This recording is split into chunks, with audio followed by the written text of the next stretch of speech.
Like our A Little Off Track logo, Josh Dixon hooked us up with his mad graphic design skills.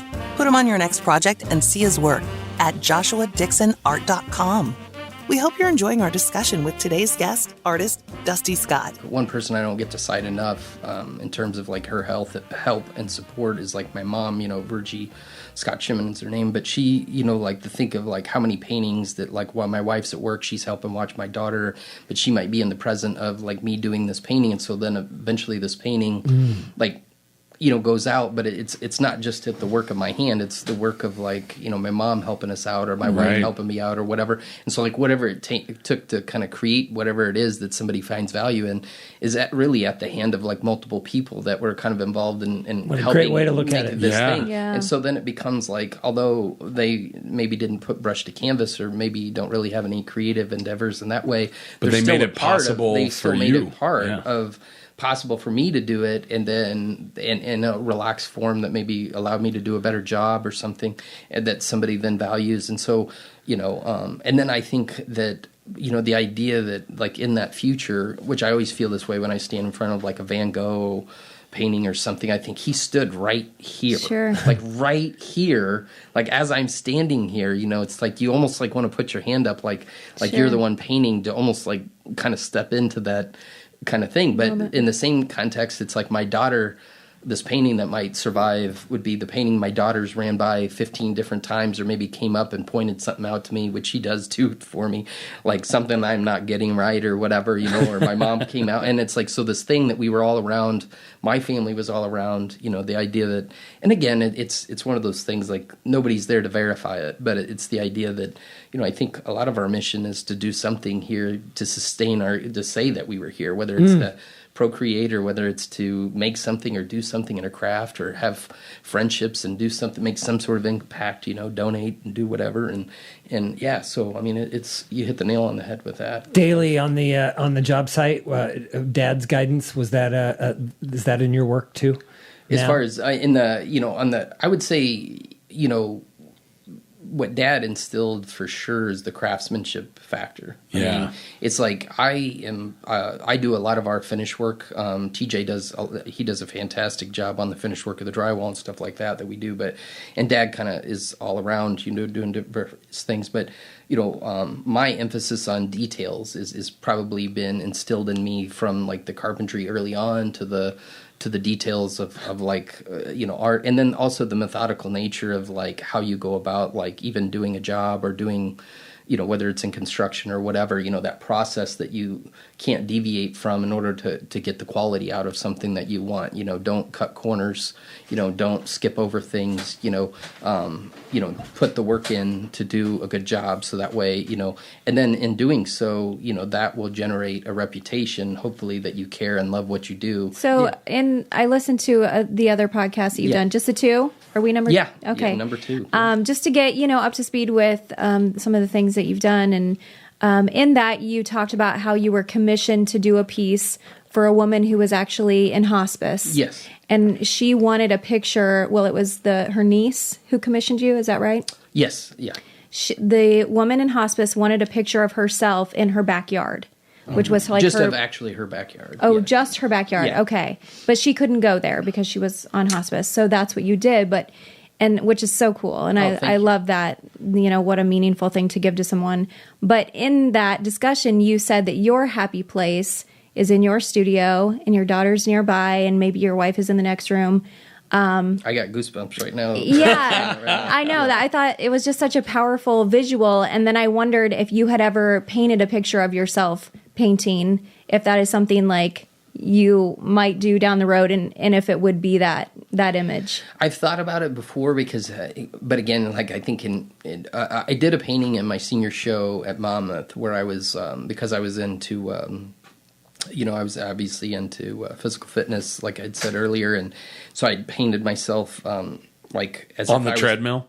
No, as if I was like an anatomy drawing, like cool. Like I was actually all in red, as if it was muscle tissue. Nice. And then I was cool. actually like as if I was like, and I was painting like my forearm, like with the other hand, like as if I was like painting the muscle strands, kind of thing. I love that. And I look back at the quality, and then in the back I had like this checkered board, and on each wall there was like a kind of like all these walls up like galleries and stuff, and each wall had a representation. There was like a Da Vinci style engineering thing, because that's something that I do a lot for us at work. Like I've always enjoyed like engineering kind of stuff, although I don't have an engineering background. It's just I'm very much of a Doc Brown kind of garage, like build your DeLorean kind of guy, not one that has like an actual education in the all that in physics and whatnot. But anyway, but in that painting, it had all these different things that I was interested in. There was something that resembled like a weightlifting equipment, and there was something that, and then in the clouds, there was like beer bottles and naked ladies. Because at the time, like when I was in college, I was like, I looked like I was, when I painted it, I looked like I was looking up at the sky, and I thought, what could be distracting me in the sky from all these other things? And that's the only thing but anyway, so there has been an idea that I'd like to paint like a more mature version of maybe not that exact same painting, but something in that way. Like there's a fantastic oh my gosh, I was just thinking he did the Saturday Evening Post, Rockwell, yes, sorry. Rockwell. And he had done one where he had painted himself, like painting himself, and like I had done a similar painting of that for a person that was the president of the World Clown Association, where he had actually... The World Clown Association? Yes, which is actually a bigger deal than you would ever think. Really? He actually is... but we don't talk about it. Yeah. He's like, especially in other countries, it's like they get government funding for this whole thing. I mean, it's like a big deal. Everybody usually Take knows your it as clowns the very WCO. seriously. Yeah, the WCO. It's like crazy. And it was him... and I painted him like looking at a mirror, painting himself like on the canvas from the backside, and then I paid homage to Rockwell in it. And then there was also one that was done of oh gosh, there's a real famous clown that everybody would know if you saw him. No, the SAG clown. It's like the SAG I want to say it's Emmett something, or I might be wrong. But anyway, I paid homage to that too, because it was. These are things that I kind of piggybacked off of to do that. But I mean, that's a long, drawn-out thing to what you asked. But I would like to, I mean, I think it would be fun to do. I think also there's some times where maybe what prevents me, one is time, but two is how it would be viewed of me painting myself. Like, as far as, like, I mean, for my daughter, I think it would be, like, something maybe fun for her later. Sure. But, like, everybody's like, oh, great, now he's really full of himself now. Now he feels like he needs to paint himself. So you brought up Da Vinci. What is your Mona Lisa? Do you have like a piece that you go back to? Did you? Yeah, I painted a 9-foot by 12-foot on drop cloth of Mona Lisa and spray paint. That's pretty great. If you got a space and you want big, Dusty Scott is your guy, and then you're going to see the work. That's what I'm saying. We gotta get our bosses to have him do the hanger doors. Well, when we're done here, I'm actually going to see if you can come to the Knoxville Community Fund meeting, because we're looking to do some art in Knoxville and, outdoor kind of stuff. Yeah. And of course, your name came up because who else? Thanks. If you want to see examples of both things he's talking about, DustyScottArt.com to see all his stuff, to see that collaborative effort of he and his family. You just got to drive, if you happen to be in Galesburg, 968 North Broad Street. Yeah. Yes. Dad just sold that house. That was the three of you working on that for many years. Yeah. That was one of those projects that what was so cool is it's kind of like it was, a huge, passion project for Dad, but it ended up being one of those things like once in a lifetime to live in a community like what we live, and to take an older home like that and really like go through and really kind of like make the old modern, make it modernized, but keep the old character of it all and be able to. So was this a home that you bought that was like dilapidated, and then you guys like brought it back? Yeah, Dad I think had it for like 12 years. So like when work would get slow, we'd work on it a little bit, and then he lived in it for a few years and just recently sold it. I was actually sitting at the dentist office and I found an old black and white photo in the Andrea Vitale had put that book together for the and I just happened to be thumbing through, and I sent a text to my dad, and I was like, hey, this is the house, and he just sends me back, oh yeah. And I thought, well, hell, I guess he doesn't care. And then typical of a father's fashion where he's not really paying attention to what he says, all of a sudden, like a couple hours later, it's like, holy shit, that's the house. That's what I said. Thanks for listening to A Little Off Track. We hope you're enjoying our discussion with today's guest, Dusty Scott. Whatever you're doing, we want you to keep on creating. We're thanks so much. So glad to have you as a treasure here in Galesburg. We do this before we leave, by the way. Something we've seen, heard, or maybe read that we want other people to know about. So think about that, Dusty. I'm going to start with Mandy, because I've been wanting to hear about your trip to see Miranda Lambert. Anything you want, but we want this. I know. When I got here, Eric's like, this is what I want you to say. And I was like, okay, which is fine because it was an amazing experience. Yeah, and she's like your number one, and I hadn't got to hear about the trip. So for my 40th birthday, my husband decided to send me and my sister, Becky, to see Miranda's residency tour at Planet Hollywood in Las Vegas. And here's the thing. Like, I have gone to every Miranda show around here, Pistol Annie's. You know, if she's like anywhere I can get to, I'll go. Yeah. So when he came to ask me, he's like, do you want to go to Vegas and see Miranda? I was like, shut up. Like, I didn't think he was serious. And he's like, if anyone deserves to see her residency tour, it's you. Like, you've been at all these shows. Like, you can't miss this one. And I'm like, well, I can't argue with that. I mean, I feel like I do really love her the most. So, we got to go, and we stayed at Planet Hollywood. Yeah. So we got to just walk downstairs. And of course, you know, it's Vegas. So it's like glamour on steroids. Yeah. But she was amazing. She wore this jacket. This is a story I wanted to tell you before, and I was like, nope, I'm not going to spoil it. She wore this jacket, and there was like little fireworks out of the sleeves. So she comes out, and you know, she's just so badass, and she just is like zero fucks given, right? Yeah. She's just gonna like kill it. So she's in this cool jacket, and she's got her matching boots, and it's rhinestone everything. Somewhere Elvis was like rolling over in his grave because he just got outdid, right? And so she like puts her arms out, and she does that thing where she stomps and twirls at the same time. Yeah. You know the move. And then her sleeves light up, fire on both sides, and she's like a twirling little drumstick of fireworks. It was magnificent. I was drinking my $25 strawberry daiquiri. It was like 6 ounces because it's Vegas. Yeah. But yeah, it was very cool. I've had That's some of the awesome. greatest times in my life at concerts, especially artists that are meaningful. So I knew that was meaningful to you, so I wanted to know. Yeah, and to see her with my sister, and you know, we were like laughing and crying because I'm a crier, and just the opulence of Vegas. I've never been. Pretty intimate, or was it huge? It was. Yeah. No, it was a smaller theater. I mean, I would liken it to maybe like an Adler size wise. But just like the energy was, I mean, everyone there loved her, and you could just feel that. And the things that they did on stage with when she sang Bluebird, it was like all of these bird cages. But I mean, they weren't actual bird cages, but somehow with lighting, you know, I don't know how they make magic happen these days. Yeah. But it was very, very cool. So we had a great time. She played for a couple hours? Yeah, she played for about 2.5 hours. Yeah. But one of my favorite things about going to Vegas was the day before we left, we went on a kayak. We each got a kayak, and it was like a guided tour up the Arizona River it was called the Emerald Cave.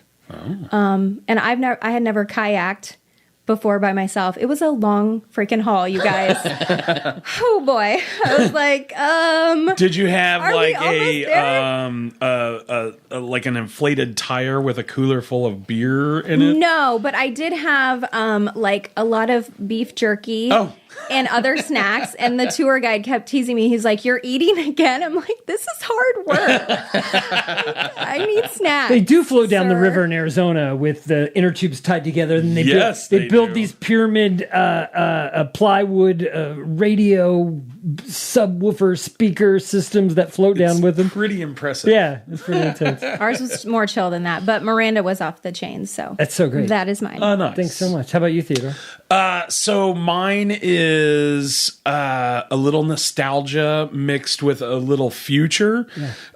The other day, I have way too many T-shirts, and my wife has been on me to get rid of the ones that I don't wear. And I'm like, yeah, I know that I haven't worn that in 3 years, but yeah, I might someday. Yeah, and she keeps like threatening me with like, oh, I'm going to make a quilt out of those. And I'm like, okay, then. So anyway, not too long ago, I went through all of my T-shirts and I got rid of all of the bullshit. But I came across one, and it was from Pearl Jam in Moline, the show that you and Stone and I went to. Oh, yeah. 2014, October 17th. It was almost a decade ago. Yeah, wow. Absolutely. Great show. T-shirt does not fit me at all. Didn't fit me when I bought it, but it was the biggest they had. But I'm fatter now. So I put the T-shirt on, and I'm like walking around the house and like, oh, this is uncomfortable, but it's, it's the Pearl Jam T-shirt. I'm not getting rid of that one. And then as I'm wearing this, I realize that this summer at Wrigley, Springsteen's playing. So I'm going to see him on Sunday. You're going to see Springsteen on Sunday? No. What? I was like, no shit, really? Sorry, I'm going to see Rick Springfield. Oh. You're gonna slightly different. Sorry about that. You're gonna have to compare notes with my wife. That's what I bought her for Christmas. Shut your butt. No, She's going on Sunday. Didn't you? Her first concert was Corey Hart and Rick Springfield. Dusty Corey Hart, Rick Springfield. Do you know these two? Yeah. In 1980, so 40 years ago. Yeah. Whoa, way to date your wife. Yeah. He's like 70. 71. Yeah, it's crazy. And by the way, does anybody else? He has one of the biggest Star Wars collections in the box stuff. Oh, wow. Of anybody on the planet. Nice. Rick Springfield, yes. Well, he's got the money. Well, Jesse's Girl doesn't get you everything. You got to get some Star Wars. Sorry, I totally interrupted you. No, that's it. Rick Springfield. We're on it. You and I are going to see Bruce at Wrigley this summer. You want to go see Bruce at Wrigley? Yeah. I sat at the United Center in like 98 with Dan O'Brien, my friend Dan O'Brien. Sat behind the stage. And, it's concert. It's almost like you're going to church because that man walked around. Oh, yeah. And just preached it. And it was wonderful. I missed Pearl Jam at Wrigley with you. Yeah. But we'll do Bruce at Wrigley. Twice you've missed that now, so I'll make that happen. I got to someday. see Pearl Jam at Alpine Valley years ago. Yeah, nice. Yeah. Eric tells me about shows that we've gone to. I don't remember. We went the 20th anniversary. Did I have fun? Was it amazing? They spent their 20th anniversary there in 2011. They did 3 days at Alpine. How about you, Dusty Scott? Anything you want to share that you've seen or heard or read or that you're excited about that you think other people should be? Yeah, Rick Rubin's book, The Creative Act, which is very cool. I'm a very slow reader, very slow. Me too. But so I'm an audiobook guy, and I'm kind of picky on my audiobooks about who's reading them. The voice is very important, Dusty. Yes, it is 100%. That's why I was like kind of geeking out about what you were talking, or like what you're into. I was like, that is so true. Like, and it, Rick Rubin's book, The Creative Act, and then I always, if given the opportunity, a book. Oh, just hearing him, anything you can hear him speak or watch a video with him. Yeah, I mean, it's going to impact your day somehow. Yeah, exactly. Yep. And then also, it's set up in a way like the audiobook is set up into a similar. I have a interest in like Buddhist philosophy, and so it's kind of set up in this kind of like very kind of like there's a ding after like he gets going through it's almost like after a passage of what he's reading, like it's very kind of zen like as he talks. Well, hearing him talk anyway can be that way. It's so surreal thinking of him, the Beastie Boys and all this stuff, and here's this guy that's just very like chill but so like cool talk. I mean, you're just like, oh man, it would be great to hang out. But anyway, he that one, and then I always if given the opportunity, there's a book called The Art of Happiness that really had a huge impact on my life, and I think it's The Art of Happiness with His Holiness the Dalai Lama or something. And basically, what it is, the book is about is it's not a long read and it's not a long audiobook, but it's basically a American psychologist was hoping to befriend kind of the Dalai Lama and basically take what a Buddhist and put it into a like a help manual, so to speak, of how to, and he got way more than he bargained for, and the book just kind of talks about that, and the audio version is is kind of both read through the psychologist, but then also there's someone doing the voice of the Dalai Lama and the quotes of those kinds of things, and which I just really found and really resonated with me in terms of logical thought process through difficult things. And so I always try to, not trying to persuade anybody but just for a fascination of interest. Yeah, those two are great. That's awesome. The Creative Act is Rick Rubin's. The Creative Act. No. I believe it's The Art of Happiness. Yeah, The Art of Happiness. Yeah, okay. Cool. yeah. And I think there's another tagline underneath it. So if you're searching for the book, there could be another book entitled that, but this one has to do with the premise that I laid out. So nice. Yeah, but mine was probably about a year ago. I saw that this was going to be released, and I got excited about it. Speaking of Alpine Valley, Stevie Ray Vaughan's last show was at Alpine Valley in 1990, and I've always wanted to hear those last two nights. After that show, he just got off stage. He played with Clapton. He played with Robert Cray, some of the biggest names, Buddy Guy, on these two nights at Alpine Valley. Then got in a helicopter and died. His helicopter crashed on the way out. So and beautifully put together. But this company is so great, Roxvox, and I it might be Sweden. I'm not sure of the country necessarily. I read a little bit about it, but they fall under where they can go to live shows and they can like do a bootleg and put them out and distribute them, and they fall under some where they can't, nobody can flag them for it. They're not necessarily, I think, trying to make tons of money. So this is an NPR recording, and Roxvox picked it up. Nice. And they have their own little distribution. They put out great packaging. Some artists permit crowd recording. Yeah, absolutely. Like Humphreys McGee and Moe and Fish and stuff like that. Yeah. So they fall under these guidelines where they don't have to ask for permission, and they put out these copies. Rad. So Dusty Scott, thanks for being here. thank you guys so much for having me. Yeah, thanks for talking, man. Thanks, thank you. I'm going to go buy that house. That's what I'm going to do when I leave. I'm very excited about it. Tell us about, there's your website, of course, but there's so many great places to walk where in. can we find you on social?